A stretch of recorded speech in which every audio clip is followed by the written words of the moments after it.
नमस्कार दोस्तों, मैं हूं दिनेश केवरा। बहुत बहुत स्वागत है आपका इस कार्यक्रम में। दोस्तों, बुलेट ट्रेन का सपना तब आप भूल जाइए। इंडिया में बुलेट ट्रेन नहीं चलेगी। ऑलमोस्ट अभी फाइनल हो चुका है और बुलेट ट्रेन आएगी भी नहीं, क्योंकि वो दाम इतने ज़्यादा बढ़ा दिए गए हैं जापान के द्वारा कि अब 4 गुना से अधिक दाम हो गया है। इसका मतलब अब आप भूल जाइए कि भारत में कभी बुलेट ट्रेन आएगी।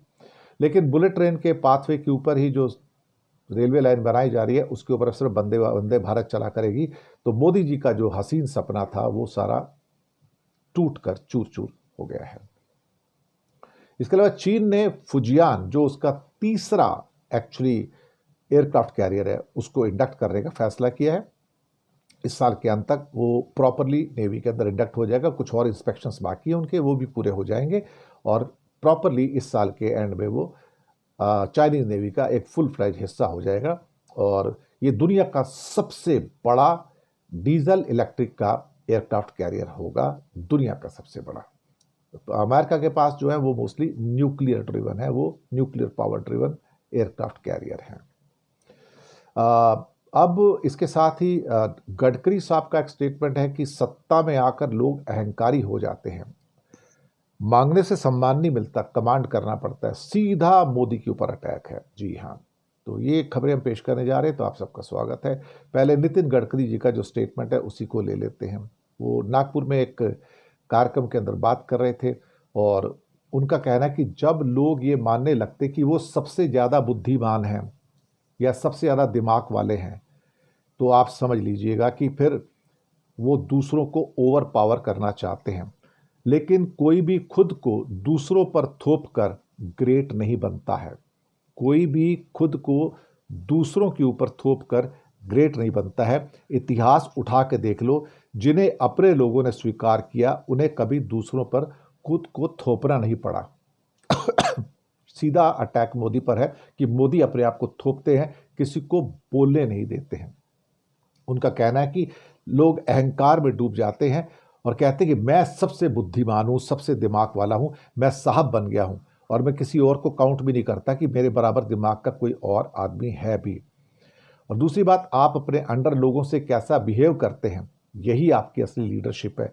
सम्मान मांगने से नहीं मिलता, वह कर्मों से अर्जित होता है।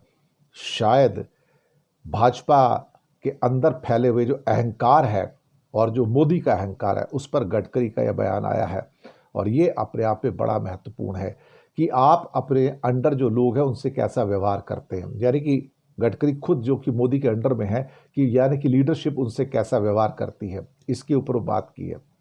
शायद रिसेंट टाइम में जब से ये सबसे बड़ा अटैक है, 3 दिन पहले उन्होंने कहा था कि गरीबी इंडिया में और बढ़ चुकी है, गरीब और गरीब हो चुके हैं, अमीर और अमीर हो चुके हैं और असमानता जो बहुत ज़्यादा बढ़ चुकी है, ये भी एक अटैक था। तो आरएसएस की सिटी से आते हैं, नागपुर से, आरएसएस के कहने पर हो रहा है। और इस बीच में जब हमारे भागवत जी ने जब बात की थी यहाँ पर कि 75 साल की उम्र रिटायर होना चाहिए, मुझे लगता है कि फुल स्केल अटैक इस समय मोदी के ऊपर शुरू हो गया आरएसएस के सपोर्टर्स के द्वारा, और गडकरी उनमें से एक हैं। और सीधा कह दिया कि ये बयान भाजपा के अंदर फैले हुए अहंकार को दर्शाता है। और साथ में उन्होंने सीधा ही कह दिया कि जो साहब बनते हैं और अपने आप को सबसे ज़्यादा बुद्धिमान समझते हैं और दूसरों के ऊपर थोप देते हैं, इतिहास देख लीजिए उनका क्या हाल हुआ है। ये मुझे लगता है ये काफ़ी बड़ी बात उन्होंने कह दी है।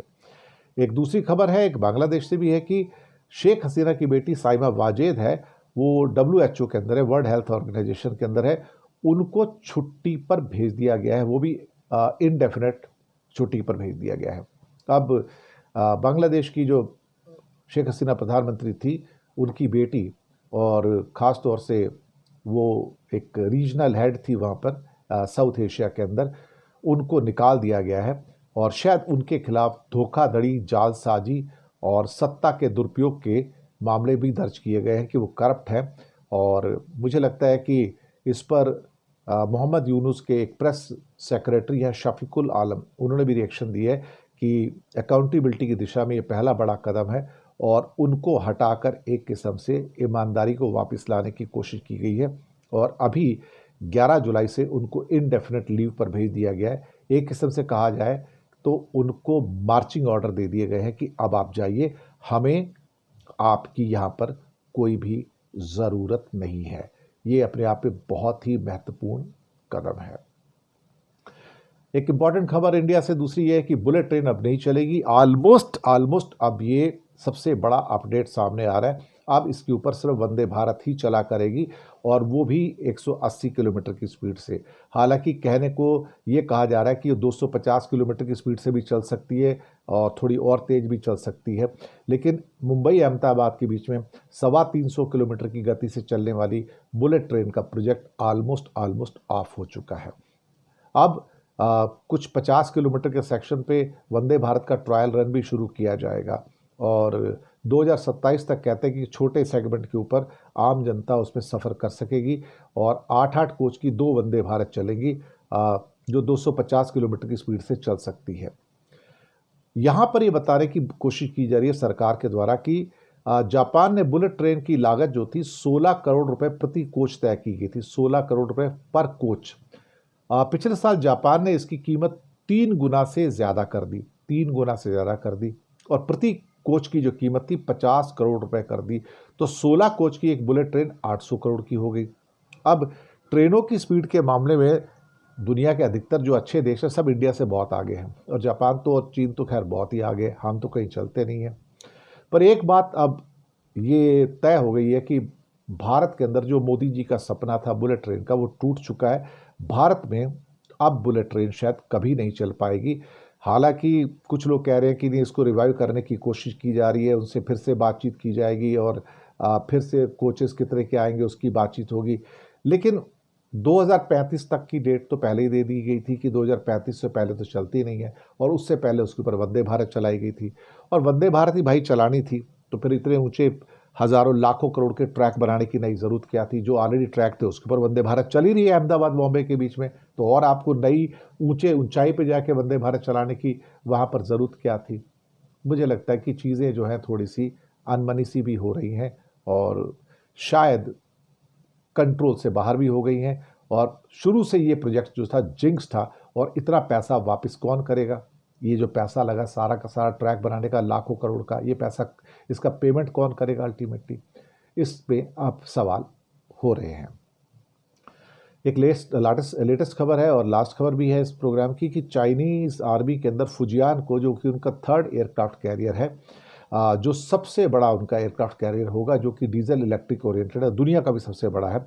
अब कैरियर के मामले में वो अमेरिकन जेरल्ड फोर्ड की तरह बड़ा है, लेकिन शक्ति के मामले में उनसे थोड़ा कमज़ोर होगा क्योंकि वो न्यूक्लियर ड्रिवन सारे के सारे एयरक्राफ्ट कैरियर हैं और ये डीजल इलेक्ट्रिक ओरिएंटेड होगा। भारत के पास भी डीजल इलेक्ट्रिक ओरिएंटेड ही एयरक्राफ्ट कैरियर, लेकिन इनसे छोटे हैं, फुजियान से छोटे हैं एक्चुअली। तो फुजियान के इंस्पेक्शंस काफ़ी हो चुके हैं, उनके जो समुद्री परीक्षण होते हैं वो भी काफ़ी हो चुके हैं और वहाँ पर 36 फाइटर एयरक्राफ्ट उसके ऊपर रखे जाएंगे, 36 फाइटर एयरक्राफ्ट, और 36 को वो वहाँ से ऑपरेट कर पाएंगे कुल मिला के। और फ्लाइट डेक पर जो फोटोग्राफ निकल के आ रहे हैं उससे पता लगता है कि फुजियान जो है चाइनीज़ नेवी के अंदर एंटर करने के लिए इस टाइम बिल्कुल तैयार हो रहा है और उनकी अब landing test, take off test और बाकी जो फाइनल कोऑर्डिनेशन टेस्ट हैं वो सारे के सारे चल रहे हैं।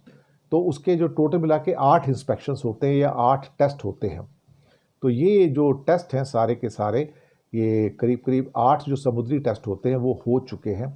इसमें उनका स्पीड वाला भी है, स्टेबिलिटी भी है, टेक ऑफ हैं, लैंडिंग्स हैं और ये सब चीज़ें हैं। इस एयरक्राफ्ट से पहले उनके पास 2 एयरक्राफ्ट कैरियर ऑलरेडी ऑपरेशनल हैं, लियाओनिंग और शाडोंग हैं।